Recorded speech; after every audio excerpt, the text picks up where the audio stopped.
Olá, sejam todos bem-vindas e bem-vindos a este evento Progresso e Preconceito, Desafios e Superações nos Setores Público e Privado.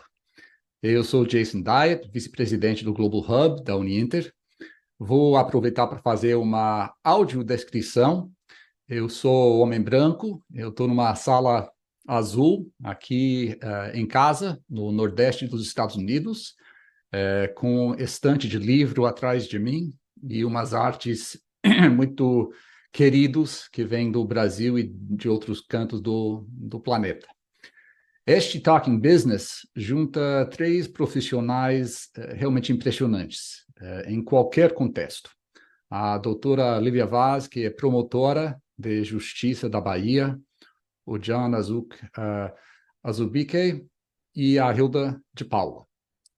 Vamos conversar hoje sobre avanços inspiradores, desafios e problemas realmente graves de preconceito nos setores público e privado. Estamos transmitindo este evento em 2 canais e 2 idiomas. Pelo canal YouTube do Grupo Uninter, a gente está transmitindo em português, e pelo canal YouTube do Grupo... Portuguese, and in our Global Hub channel, it is in English. The links for these two channels are in our chat box, and you can choose the language or the YouTube channel throughout the event. If you want to know more about future international events, it would be great if you could register to our Global Hub, YouTube Global Hub channel. Our next event is going to happen in November 30th. It's always for free, and this time you're going to have 4 Black women in the technology sector. One who has a long career at IBM, and she was responsible for a multi-billion marketing and advertising team, and our studios, they've been helping a lot lately. So with that, I'm going to start this conversation with Dr. Lívia, and then I'm going to start this part in Portuguese, and I'm going to talk to John in English and with Hilda in Portuguese before getting into a round table. So the final part is a round table. So please share with us in our social media, answer as many questions as we can. So let's get down to business. So Dr. Lívia, first of all, thank you so much for being here with us. I'd like to ask you if you could, in 2 or 3 minutes, if you can explain us why you chose your career. When was the time when you decided to embrace the challenges of being a public prosecutor? Hi. First of all, I'd like to thank you for the invitation, Jason. Hilda, a dear friend of mine, miss you. It's been a long time we haven't seen each other. But sound weird for those who don't know the Brazilian reality. Even today, the media in Brazil doesn't have, throughout law school, I had the opportunity to be an intern at the DA office in the city of Salvador. And when I get to know the commitment of the prosecutor's office, and according to the 1988 Brazilian constitution, I fell in love with that. And to be the term in Brazil is the justice prosecutor. And that's what I love, to promote justice to everyone, defend the democratic state of law, and we can only do that with equality. So for me, it was the most important of my decision was, well, considering racism for such a racist society as in Brazil, we're going to be in our agenda all the time. And to think me as a Black woman in that place could try to promote justice differently. Thank you so much. It was great. Second question has to do with education. So what is the importance of education in your life? And what is the reality and access to education for Black people in Salvador, Bahia, and in Brazil in general? Education in my life is everything. I studied, I keep studying, I don't stop studying. I never think that I know enough. I did my undergrad in communications. I have a master's in, then I went to law school. I had my master's in law. I did a postgraduate degree. I wrote 2 books during the pandemic. So education is crucial for me. But more than anything, when we think that education is not only for us, education makes sense when we can share it, exchange knowledge, grow with that, be free and make people free. When I think about the Black people in Brazil who had such little access to education, and go back to this knowledge that I had the opportunity to learn to promote justice for these people, for my people. Because in Brazil, and I bring that in my book, racial quotas. Black people were forbidden to go to school for almost a century, and education is crucial to social ascendance. And for many years, we were forbidden to access education. Today, we see that quality education is in private schools in Brazil. And Black people don't have access to private schools with equal opportunity. Racial quotas are a very important public policy in Brazil so that Black people can have access to the university. Things have changed. Color, it had enriched the universe because we bring diversity of experience, of perspectives, and I think it has allowed a progress. It's very shy progress. For 20 years, we've had this racial quotas for more than 4 centuries of slavery. It's not much at all, but it's just the beginning. We have hope of advancing more and more in this public policy so we can reach democracy. Racial equality is not the agenda of a single group, and how to have democracy in Brazil. One of the things that I love about this event is to go deeper in this. I watched many of your events and tried to educate myself. And you mentioned public policies, and you mentioned in one of your speeches that we are not object of public policy. What do you mean by that? Well, we Black people in Brazil, we are 56% of our population.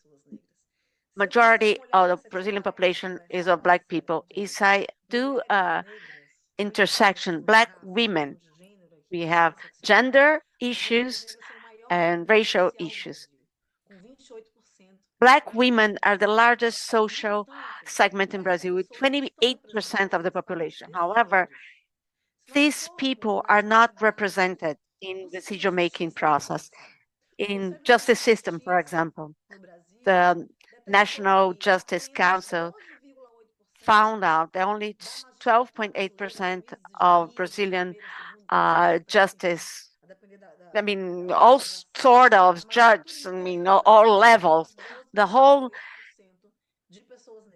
justice system had only 8% of Black people in for only 12.8%. Black women don't reach 6% of the Brazilian judges, and the population is 28%.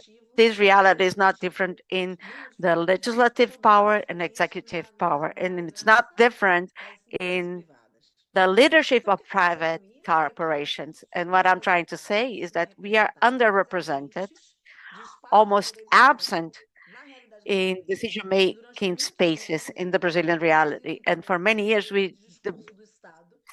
it was part of the speech saying that we experienced a racial democracy, and that was not true. For many years, the government said that, and it's not true. And why is that? We are not part of the democratic process in Brazil. We are not ahead. We are not leading city halls, state governments. the president. We never had a Black president in Brazil. We are not represented in the legislative power in Brazil, that we're going to legislate in public policies, and the judiciary either. We are not there. So we are object of public policies, and we are also object of legal decisions.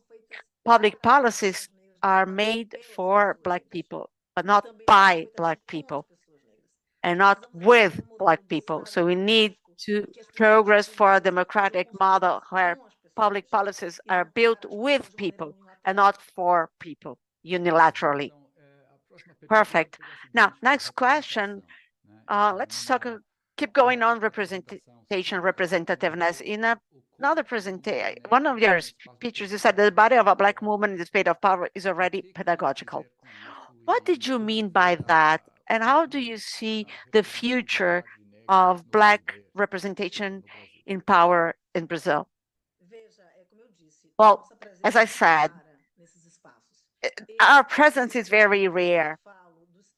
Me, Livia Vaz, I'm talking from the state of Bahia, from the capital city of Salvador. John, when we were talking, Salvador, John, is considered the blackest city outside of Africa, is the African capital in Brazil.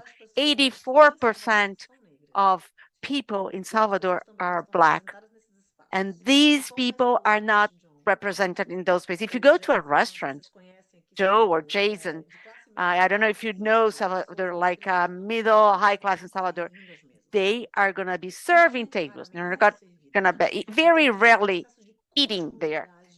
So it's a process of perpetuation of slavery process that we've suffered for so many years. So the presence of a Black woman in the space of power, it breaks, even if little by little, with the impact of the white people. That's why it's pedagogical. We have to stop naturalizing the Black absence. Racism has as one of its main effects, one of the most perverse, is to naturalize the absence. It's so natural not to have a Black prosecutor that nobody miss this person. When you have one of the field like me, people find it weird. I every time I listen to it, I like, are you the prosecutor? Where's the prosecutor? It's pedagogical in a sense that that it's breaking the exclusiveness of the space of power on the hands of white people. Not only pedagogical, this presence can also be revolutionary if it's against the hegemony, articulated and strategic. If you want to change this reality so that every Black girl can see themselves where they want to be in the future.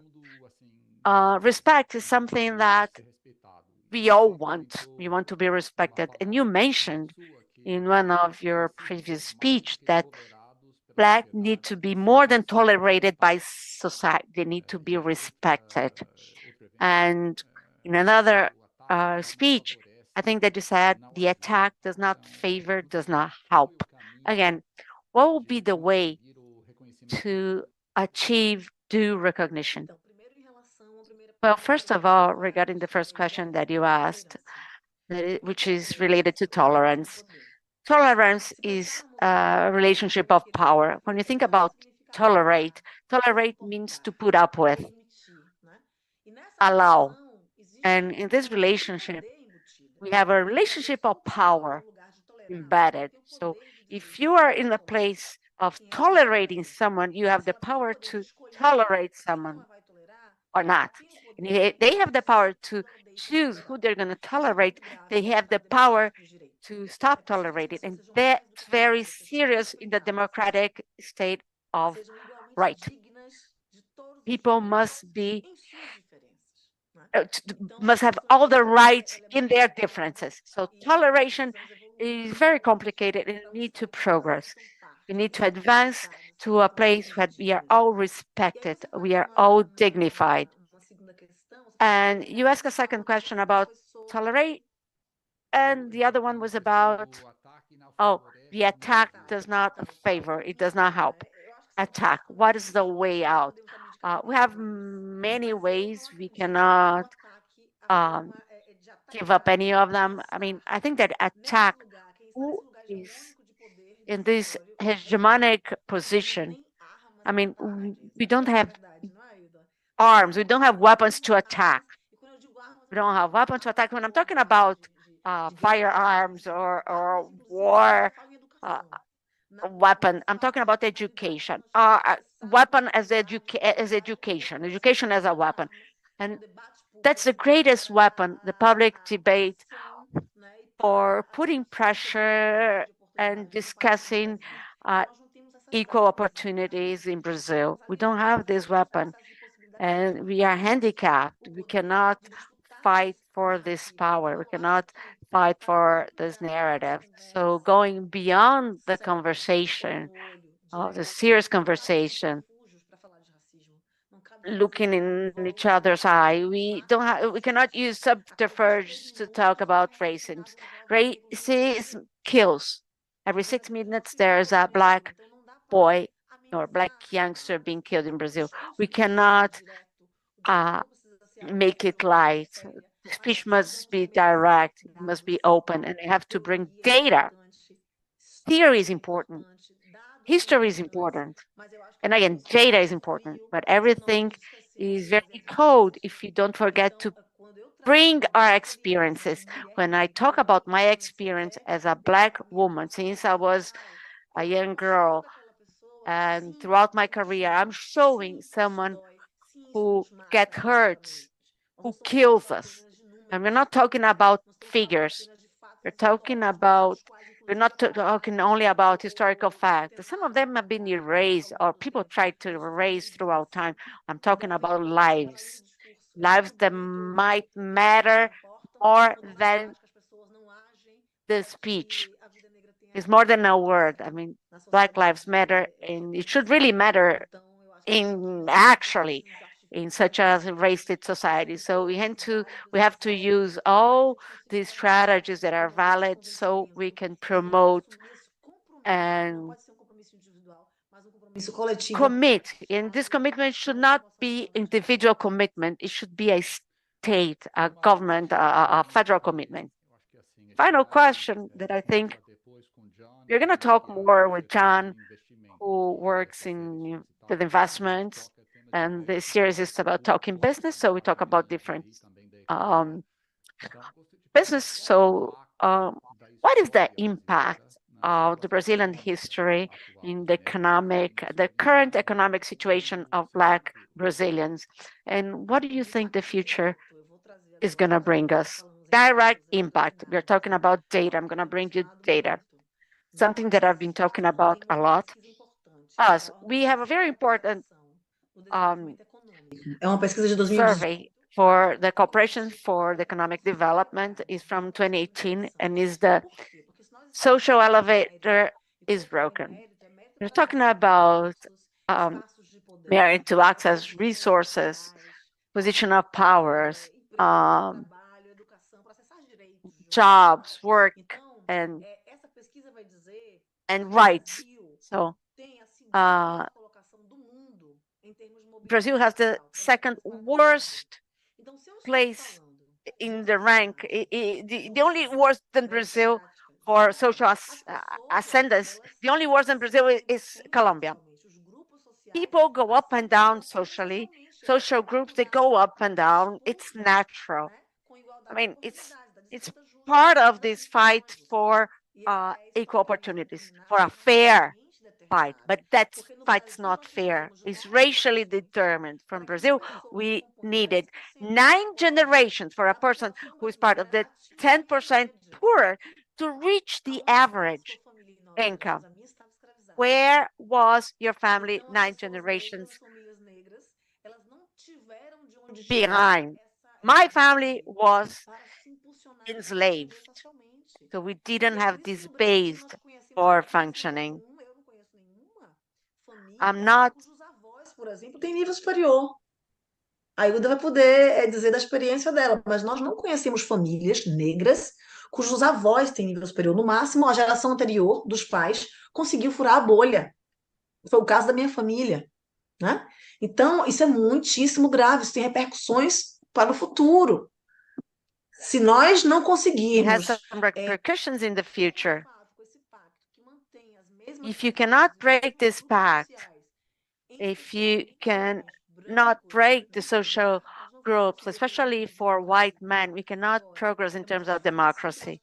And right now, it's hard to get engaged in this position of power because this place is very comfortable. And Angela Davis said that, just to end my presentation, when a Black woman moves, the whole society moves with her. It's it perfectly connects with the Brazilian reality. We are on the base of the social pyramid, and every term of violence against women, and also in terms of income, these women receive the lowest income to do the same activity as Black men, white women, and then white men. So this pyramid of the Brazilian society, according to race, is not gonna reorganize itself in a just way. It has to start from the base. It's such a dense structure that you have in Brazil. Thank you so much, Dr. Olivia, for your conversation. And we are sure that you're going to have very good questions. Now I'm going to switch into English. I'm going to talk to John. So if you're listening to us, we have a Global Hub channel where you're going to have the translation in English, but you can carry on to listen to the translation to Portuguese. I would love to just start with a little bit of your personal history because I've missed the last 10 years of it. And if you could share highlights of your own story and your career trajectory so that we can have a better understanding of who you are, that would be great. Absolutely. And, want to kick off, it's definitely a tough act to follow, just really inspirational words, from Olivia, just, so hopefully I'm not boring folks in this audience, with my story, but, I was born in Nigeria, family emigrated to New York, when I was pretty young, but I didn't speak English. So, had to learn in the US, sort of New York schools. Actually, was sort of designated as a special needs student, and so was sort of relegated to a particular path within the public schools. And when I was held back, early in my education, we decided to take a different route, went to private education. So while I was still learning English, went to Catholic schools, found a teacher. Still remember this day, Miss Morrow at St. Brendan's School, which predominantly served Latino students in the New York ecosystem. Is actually since shut down. She used pictures to teach me just English and get me up to speed. So went from an underperforming first grader to pretty solid student by middle school. At that point, I was actually recommended by the school to go through a program called Prep for Prep, which bridges students from, let's say, middling schools in the city to some of the best schools downtown, and then boarding schools in New England. And from there, I had the opportunity to attend a boarding school called Phillips Exeter Academy. It's really just it was a culture shift kind of experience. I went from only knowing people from New York State to literally living next to a student from Israel on one side, a student from California on the other. Met my first Brazilians in high school when I was out in New Hampshire living there, and knew that most of the folks around me were wealthy. I was on scholarship, but also just learned a lot about how to live and how to sort of think a little bit differently from the way that I had grown up. It was there that I had two college counselors that worked with me on how to prepare my applications, Went to Harvard for engineering. After that, actually had the chance to visit Sao Paulo and USP with you, Jason. That's where we met. Hosted USP students at Harvard, and then went to Sao Paulo the next year, and was pretty sure I wanted to be a scientist at that point. So I actually I had studied bioengineering, and actually had gotten a role at a firm called the New York Stem Cell Foundation, where I was practicing bioengineering on effectively the cell samples on folks that had particular diseases, and was effectively trying to figure out how people got hereditary diseases like ALS and cancer, and realized that while the work was very impactful, it wasn't exactly what I wanted to do with my career. I wanted something that still felt like the Harvard liberal arts plus broad education in science, and reached out to mentors at Harvard, and they said, hey, have you thought about this thing called venture capital? And was connected to an internship that led to my first role at a family office. And for folks that aren't familiar, this is managing money for a rich individual. And from there, I went into private equity at a firm called Technology Crossover Ventures, and then into global venture capital again, focused on education at a firm called OWL, where I again actually got to go back to Brazil to look at investment opportunities in education. And from there, felt that it was time for me to go to business school, and that's where I am now at the Wharton School of the University of Pennsylvania. Great. Let me just ask you a question. You spoke a little bit about this in terms of how you got an external sort of change of path in education. And I'm curious because there's, there are things that sometimes are beyond our control, which is what opportunities are presented in front of you. And then there's the part of like, how do you make the most of whatever opportunities you're, fortunate to, have or be able to create. So I was curious if you could, sort of reflect a little bit on that. There was an important teacher that you talked about. There was a transition to a different school. But for the people who are listening, what is it that you think that you did that took advantage of the opportunities that you were fortunate to have at least appear? How did you make the most of those? Yeah, I think, I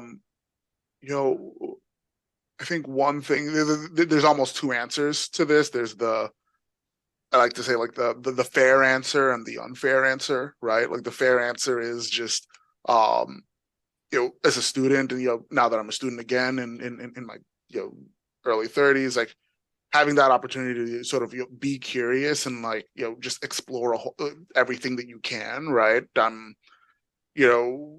took a whole host of internships in areas that things that I'd never done, right? Investment banking, management consulting. I didn't even know how to spell some of these things. And this was in high school, actually, right? Like, started, my first internship with, local government as like a high schooler, right? And just like, being really curious around, what is around you, and just making being organized with your time in such a way that you can try new things. It sort of gets me to the unfair answer, which is,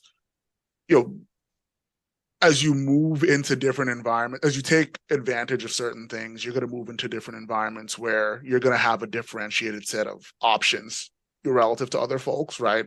By switching from public to private school, got me in front of a teacher who could take me from,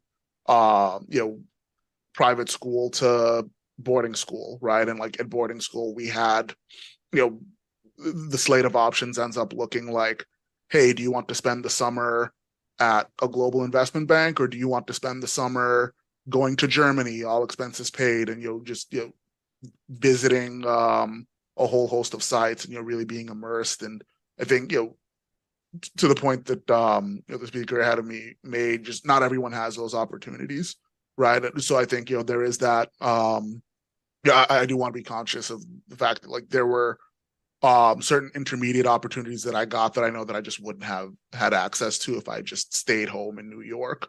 But I hope that answers the question. Yeah. I'm curious if when you started your career in investments, or where you are right now at a very elite global business school, you probably started interacting with different people, working with different people, organizations. So those groups decide who gets funding, right? Those groups largely determine, who are able to build and who's not able to, build. Have you learned anything in either your venture capital work or where you are now at Wharton, about that, about deciding who gets resources? How does that work?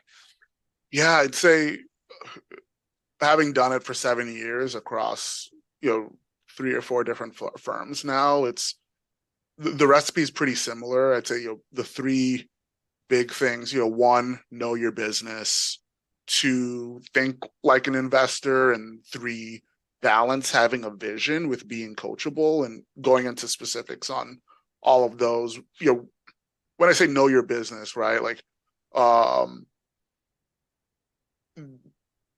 we are actually, I think the best way to think about this is starting with, thinking like an investor, right? Like, investors, like, we do really just one thing, and that's like we specialize in pattern recognition, right? And pattern recognition is very much a language, right? Like, when we look at a set of materials, like, we really are distilling what a business does down into the size of the market, the risks that are here, certain financial metrics, right? And so that sort of gets you to knowing your business.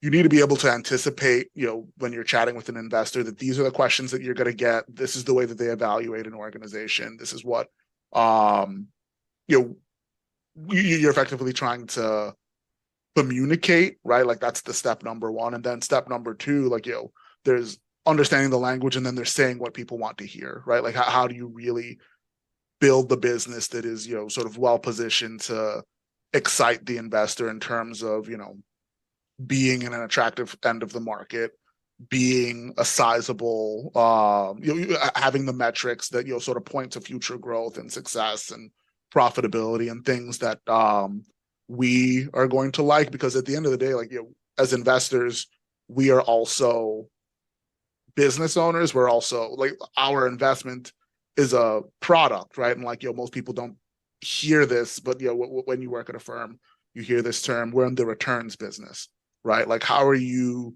going to take your knowledge of your industry and what you've done and translate that into creating a financial return for an investor, right? And that's really what we end up looking for, and that's the language you need to be able to speak.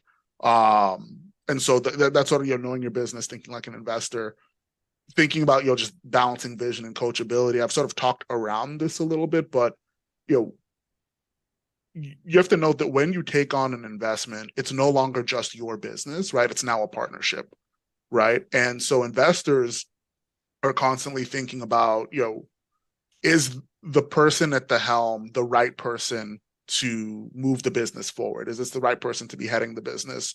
Or is the marketing person the right person for this company at this stage? And so you need to be conscious of, 1, having a clear vision. The way that we answer that is like, does this person have a clear vision? Is this person super capable? Is this person, producing the results that we want? Are they unique? Are they a leader in this category, right? Like, if you're a dime a dozen, then we might as well just go out and get someone cheaper, right? Or whatever, right? But if you have a unique perspective, that's important. But you need to balance that with, every once in a while, investors or other members of management aren't going to agree with your perspective. Can you be coachable and flexible, right? And so those are the things. Great. And then just a last question before I switch to Hilda. If you could briefly say, have you had any roles as a mentor? Yeah, thinking, I have had the opportunity. Look, I'm a Black person in venture capital, right? Like, there aren't a lot of us, right? And so I do spend a lot of time with organizations in New York and San Francisco that one, coach entrepreneurs on getting funding and thinking about the funding process, and then MBAs, college students, other professionals on how to enter the industry. And I think it's important because the investing role, it is an apprenticeship job, right? And so you really learn from others, and it really is. I don't think about it as giving back as much as it is just a core part of this industry. Great. Thank you so much, John. Look forward to seeing you on the roundtable. Absolutely. Agora, Hilda, é prazer estar com você de novo. Hilda, it's a great pleasure to see you in this format of an event. I'd like to, if you could start a little bit about talking about your life and what was the reason why you managed to be the only Brazilian Black woman accepted at the university during the 90s. The first Black women. Hi, good evening. It's a pleasure to be here with Livia. It's a pleasure to meet John, to be here with Jason. I'm Hilda, and I'm gonna do my self-description. I'm a Black woman, a dark Black woman. I'm dressing a dark dress with flowers. I have my hair. I have some black hair with I have a shelf full of books. I have a statue behind it. I'll talk about my journey. I have to tell you that I was accepted at the university. I started in 1991. In 1990 in Brazil, I have to remind you that the Brazilian Constitution was enforced in 1988. 1988 was the 100th anniversary of slavery abolition. In 1990, we had the first year of the color government. It was the first direct election in the country after 40 years of a military regiment. So President Fernando Collor, and it's important to say that so that I'm not going to get into the fallacy and say, okay, I put a lot of effort, I bled to get that. Not in 19. I think that part of the people here will remember that we had the Collor plan, the economic plan, in March 1990. The inflation in this country was reaching levels of 80, 90%. I think most of the people don't have any idea how to get there. I think most of the Black people were hungry. They were concerned about having food at the end of the day to their kids. So I was accepted at the university at this difficult time. I was fired from my job on Friday before taking the test that would be to get into the university. I had no other alternative. I would go to a public school or not. I got this strength from my ancestrality. That's what I can tell you. And Black people, poor people at that time, didn't have space to think, especially getting accepted at a public university. So just that you know, getting accepted at a public university in Brazil is a lot more difficult than to a private university. The current president at that time, our current president Lula, he lost to Fernando Collor, and it was a mixture of determination, but also my determination had next to me people who didn't have time to stop and study because these people had to feed their families. I have a question here that reflects in some of the questions and comments, and it has to do with prejudice. I mean, of course, you suffered a lot of prejudice And how did you face all that? And it has to do with the question, and what do we do? How do we act? How do you react it? How do you face this prejudice? I've heard Livia saying that she had the opportunity to talk to her father when she was going to study journalism, and her father said, "Dear daughter," at that time for me it was completely different. I'm the the great granddaughter of an enslaved woman, two generations. My great uncle was a slave. So I'm the great grandmother of a woman who produced people to be labor in, you know how, enslaved in this country. So I got into the university with the need to have this strength, to know where we are coming from, we know where we are going. I suffered all sort of prejudice, all sort. I'm talking about 1990. In 1992, I was a candidate to the student council. I can mention figures here, many situations. When there was the election for the student council in 1992, during a political debate, people said, we are going to keep the high level. I'm going to call anyone a monkey. Beyond the other perspective of a woman like you, how did I deal with that? It wasn't easy, but I had the privilege. Talking about privilege among Black people is very complicated, but I had the privilege of have a family behind me. I have the support of a mother that coming from the Northeast, a woman who came to the city of São Paulo, you know, during the 40s and 50s, a woman who came to the city of São Paulo with the perspective of working as a maid. It was a modern slavery.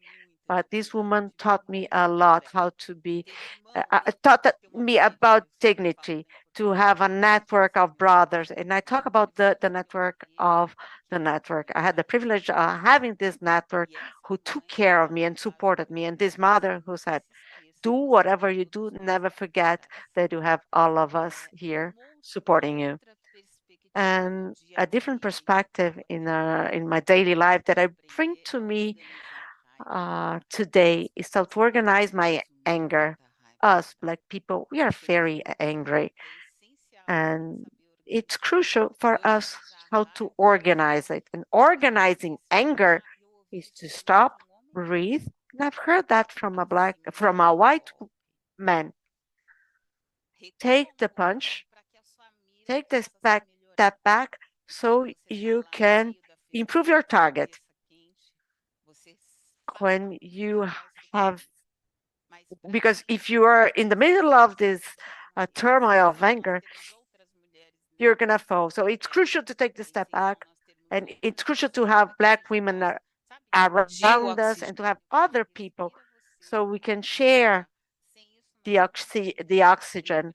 You breathe, and then I'll breathe. And remember that we are the majority in this country.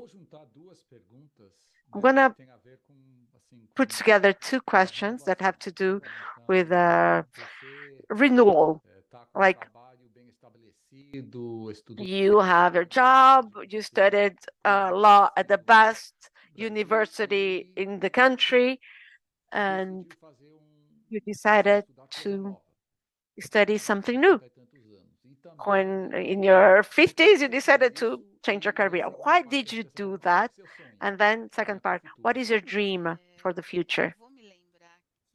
Let me remember, I'm 53 years old, and I can only manage to do that with the people that came before us.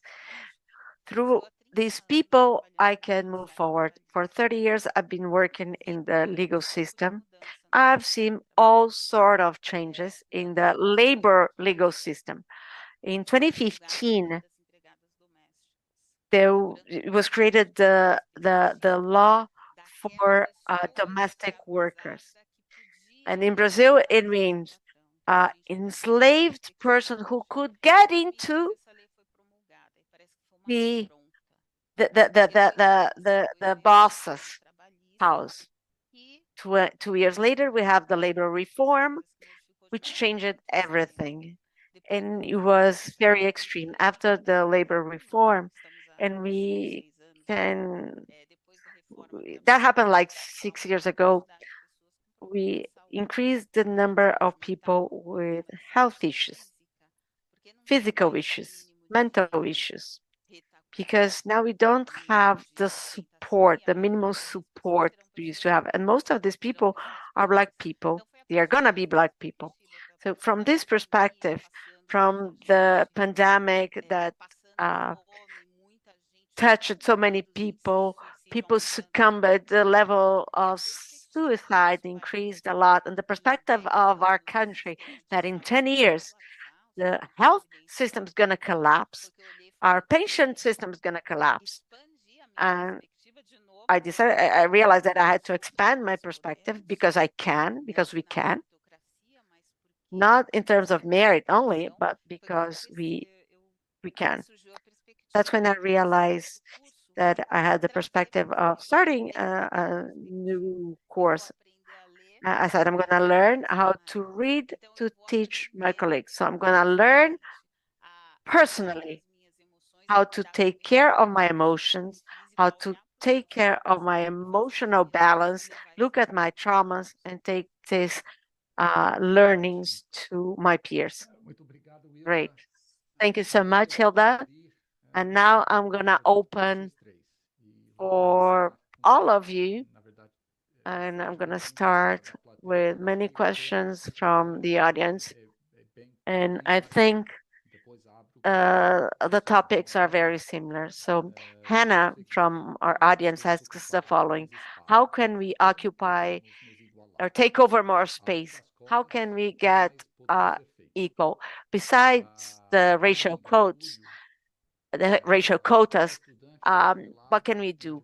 I'm a business administration student. What can we do as managers to help to reduce this social inequality among less privileged ethnicities in our country? And Andrea asks, how can we change the situation? We cannot accept that. So let's start with Dr. Livia.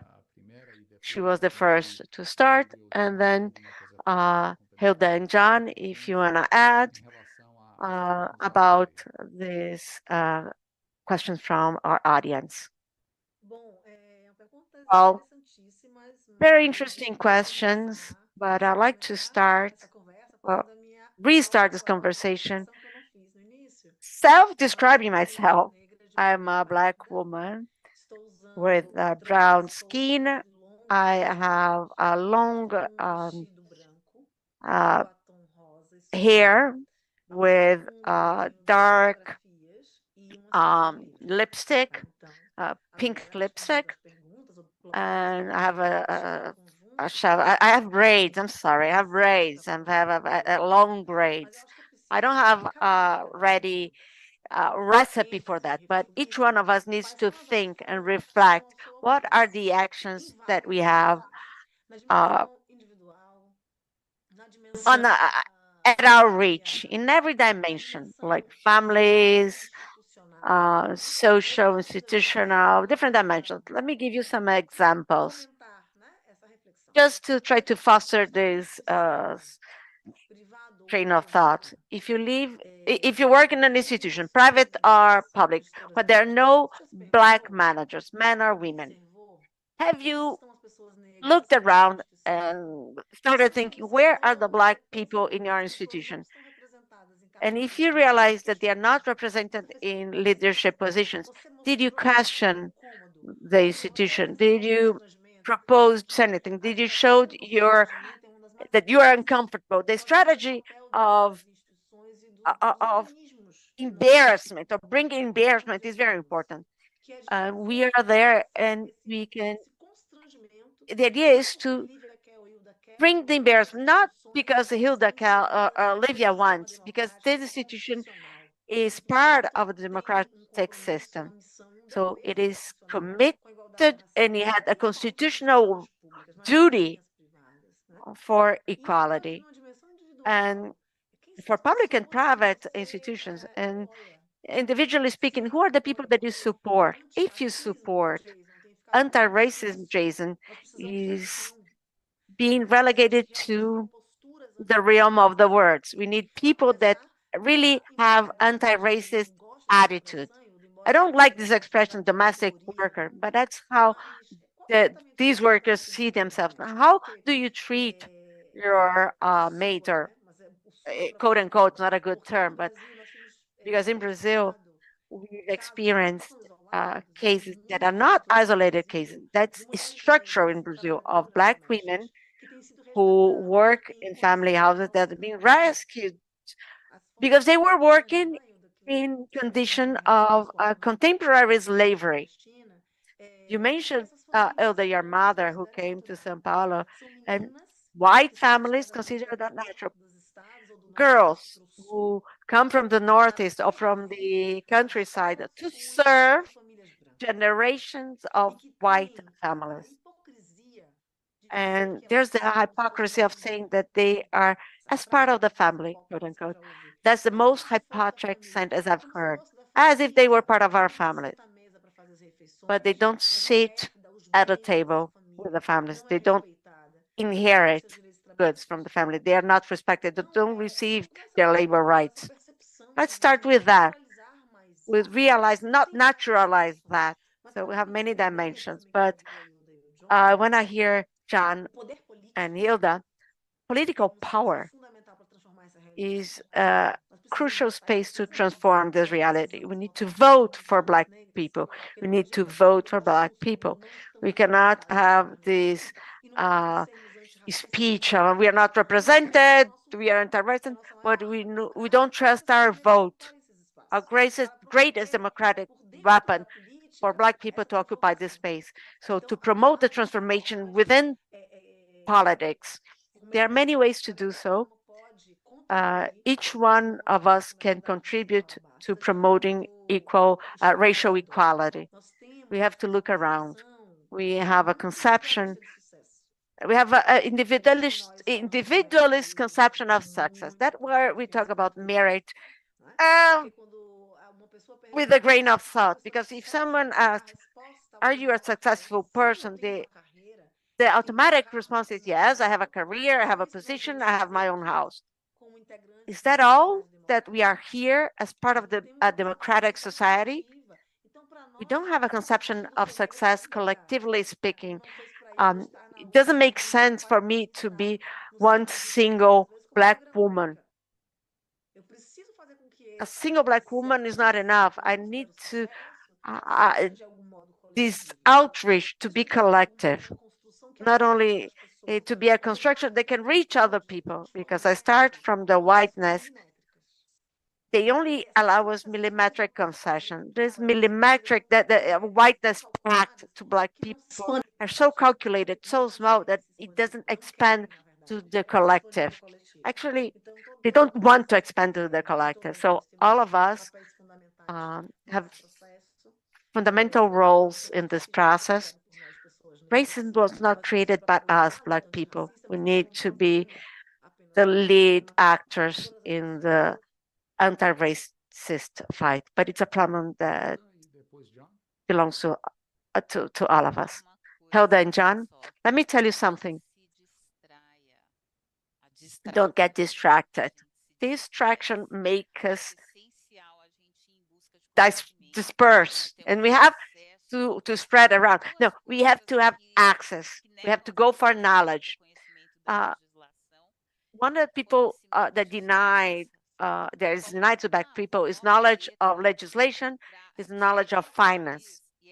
I mean, put a Black grandmother to manage this country. She receives minimum wage, and she's going to take care of this country more than anyone, better than anyone. When was the last time that we had a network? Network is very important, and insist. Black, white people in general, they don't love each other. they just get together in general. Black people, they get distracted in love when they should get together and be stronger. I'm talking about strength. And what can we do? What can we exchange? If you are the majority, the thing is, what's happening that we cannot manage to do it? So hire your colleague, buy their product, so that soon we can conceive a black bank. Because it's impossible to have a black bank led by a black family. Why can't we do that? Because we cannot see ourselves. But we can only do that if we forget the distractions. You have to focus and get together as soon as possible. Don't just like your black brother, respect them and strength and make them stronger. And yeah, we cannot get distracted. Now we have 2 more questions from the audience, and we have very fast events. The good part of the story is that it's very interactive and it was fast. Difficult is that we are running out of time. So that's my final question to the 3 of you.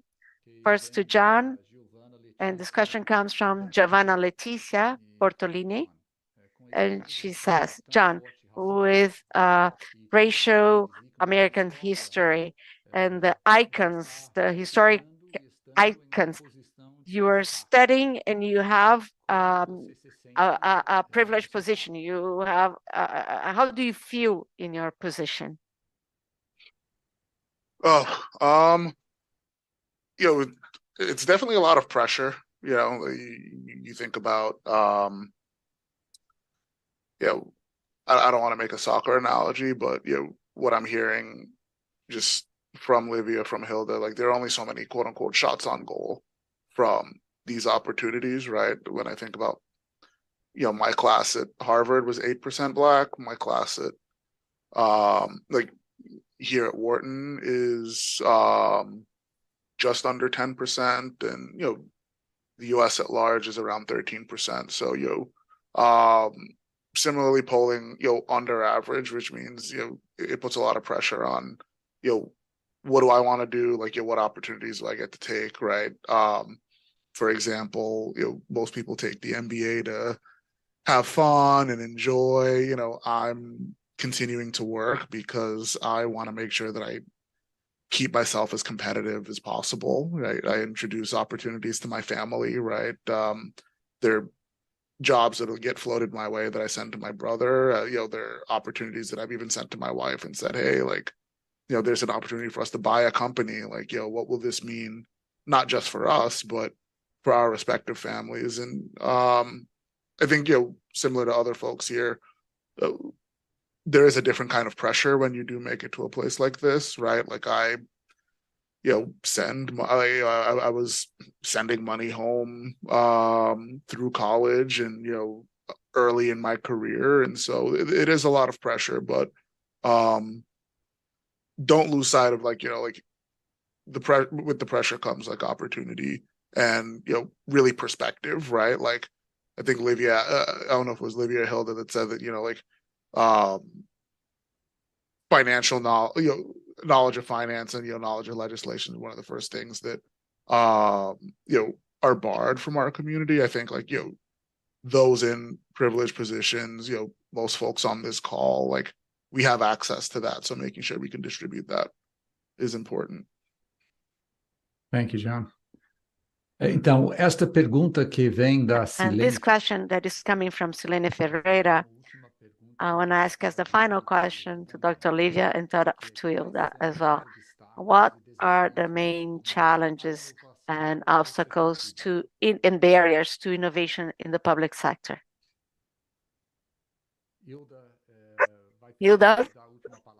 Doutora Livia. Ok, ótimo. Os Hilda, obstáculos aí first, the barriers. I want to start from the perspective of the legal system. That's where I work. It's the whole system is resistant to change. There's a perspective of protection of data. Protection of data makes it work as a barrier.